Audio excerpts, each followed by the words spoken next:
One Sunday, we are sitting in church, and all of a sudden, we hear this plane zooming all around the church, and all of a sudden, bam, it stopped. Less than 100 yards from there is this P-38 had gone into the ground. So, being the eager beaver I am, I said, oh boy, that's a great photograph. I drove home and got in the company vehicle and drove back to town and went in the back door and got a camera similar to this. I hasten down there and I make several photographs and I leave.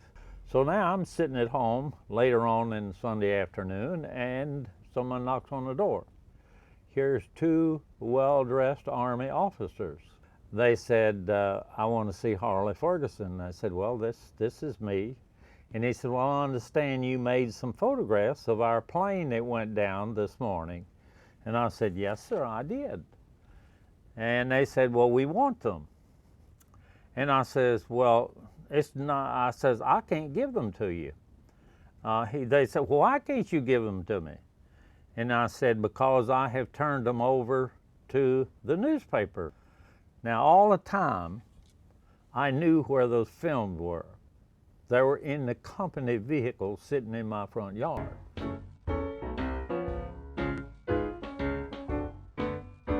I'm a farm boy. I grew up in Gaston County, North Carolina. I'm a young lad of 13 years of age in 1935.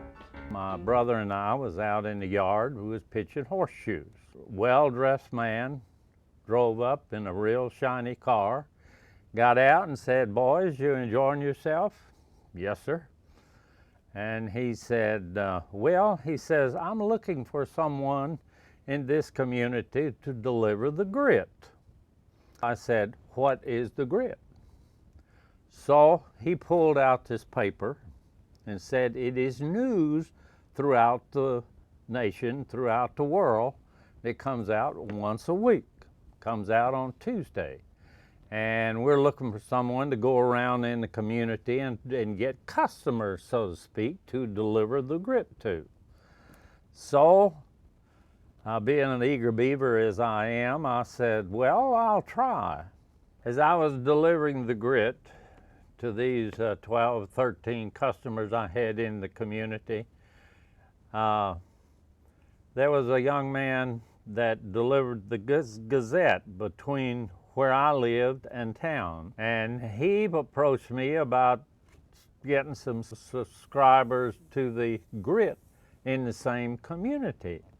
And I says, well, that sounds good to me. I'll just deliver that every day. So as I was waiting for the press to run to get my papers, there's the photographic department is right beside of the circulation department.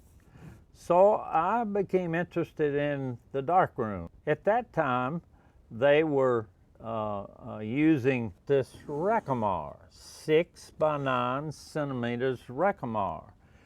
It can take this back off and put one sheet of film in it. Now I could go out and make a photograph and come back and process the one sheet of film there in the darkroom at the Gazette. During the fall of 1942, I received a letter from Uncle Sam. Said, congratulations, you've been accepted for the military. While I was in the office doing clerical work at Yuma, Arizona, living in a tent, building bridges across the Colorado River, a memo came down from headquarters that they wanted volunteers for the parachute school. I sat down and I wrote a personal letter to the public relations officer of the parachute school at Fort Benning, Georgia, gave him my qualifications, told him I was contemplating on volunteering for the paratroopers, and I was just wondering if I did volunteer for the paratroopers, would I have an opportunity to get in a department where I could do photography. To my surprise, here comes a letter back from Captain Minner. And he says, Private Ferguson says, I got your memo, and he said, you Your records indicate that you are qualified to do what we want it done. We want a news photographer, that type of person. So it said, if you can get here by the 1st of September, he said, we're going to activate our own department. I went back to Gastonia. I married my sweetheart, and I took her with me to the military.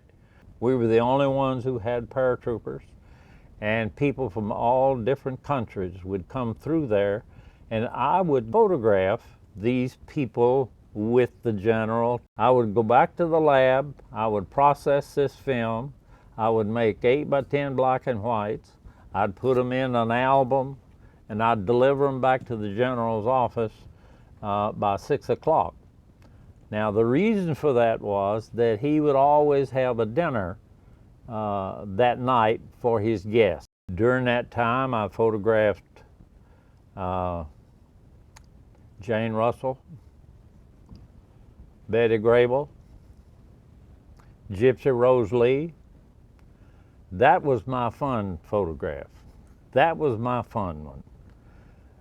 She came to the post commander's office, to General Hobson, and he was very stiff, and so she was very stiff. But anyhow, I made a couple photographs, and then I said to her, why don't you sit down over here on this desk and talk to him, because what I was trying to do was get some legs in there. So she says, fine. So she sat down there and pulled her dress up, and she leaned over and put a kiss on General Hobson's cheek. He liked to have died. Later I got information that photograph was not to leave the lab. He would not let it be published. But anyhow, while I was there, the eager beaver that I think I am, I always take advantage of an opportunity. Was just wondering, could I make up something and take photographic equipment down with me when we jumped? Of course, I had to make something strong. This is steel, and it weighs probably 4 or 5 pounds. This hooks right under my parachute harness. This fit over.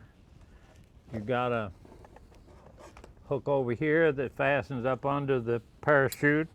So I made the jump, and I made photographs of people that came down with me. So now I'm home, and I have proceeded to try to find me a job working with an experienced photographer that I felt like I could gain a lot of knowledge and experience. But all of the ones that I felt like I wanted to work for wasn't hiring anyone. We moved up here, and I became associated with an older photographer. That did not work. So 1 year after that, I had to start all over again. I had 4 children, and I started this business on nothing. And one of my neighbors said, Harley, how in the world are you going to start a photographic business? I said, you just step aside and watch. If you want to know how good Harley is in photography, all you have to do is ask him, because he knows how good he is. And the thing about it is, he's telling the truth. We used to have to get in the car, drive up and down Kingston Pike and show people property. Now Harley photographs these developments that we have and different sites that we have, and we bring people in our office here and we can show them the site. The camera to Harley is just like a canvas is to an artist. It's there. There's nothing going to happen unless you put a paintbrush on it. What Harley does, he puts light on it.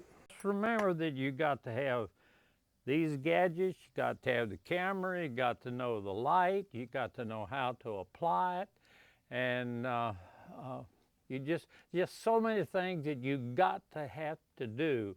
Also, another thing you got to remember, that you need a straw hat, because the sun may come out, be shining while you're working.